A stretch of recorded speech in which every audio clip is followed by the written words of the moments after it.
At the moment, everybody's in a mess with milk prices, very seriously, and because we have increased production at the moment across the whole of the UK and Europe and the world, it means that producers are producing milk at less than the cost of production, and that is unsustainable, both short term and long term. And at the moment, we're losing about 2 producers per day going out of milk. But the fact is, we're not losing the cows. We've got as many cows, and they're milking really well. So we're up on milk production.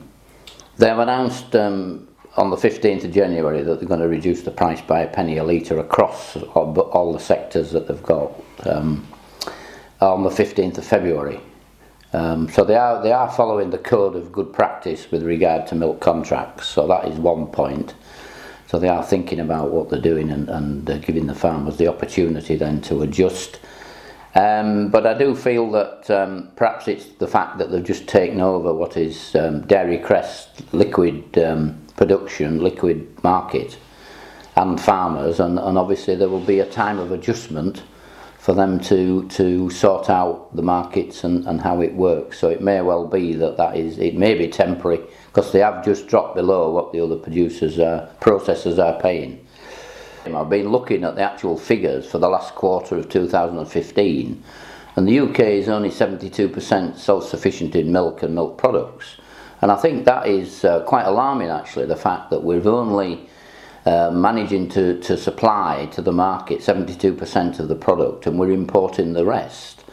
And yet we've got a surplus of milk and milk products produced in the UK. So that is really worrying, that our marketing from the processors' side isn't actually competitive, or doesn't seem to be competitive.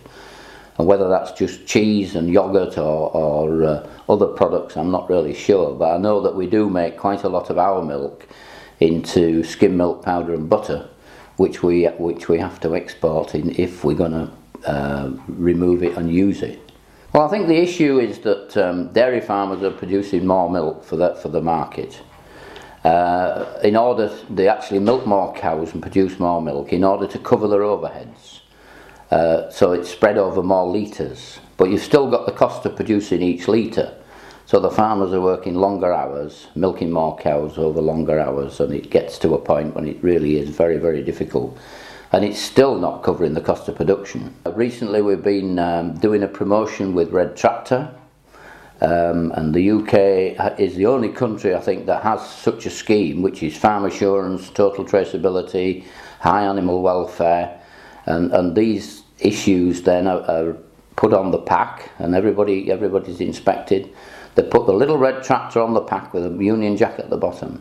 Unfortunately, at the moment, most of the time that red tractor is on the back of the pack, and I think for consumers to be able to find it, they're going to have to spend a little bit of time looking for it.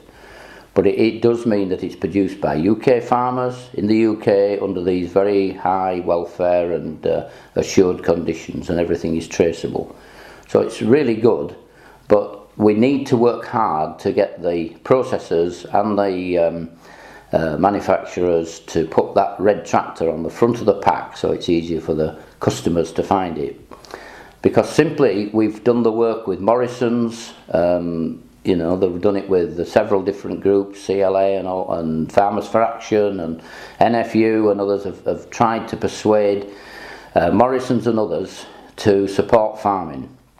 And Morrison's have done that in producing this milk for farmers, and they're doing cheese for farmers as well, which puts back into the pot about an extra 10p a litre. And that the customers have supported that really, really well, and we've done fantastically well to get more money back to the processor, which goes back to the farmers.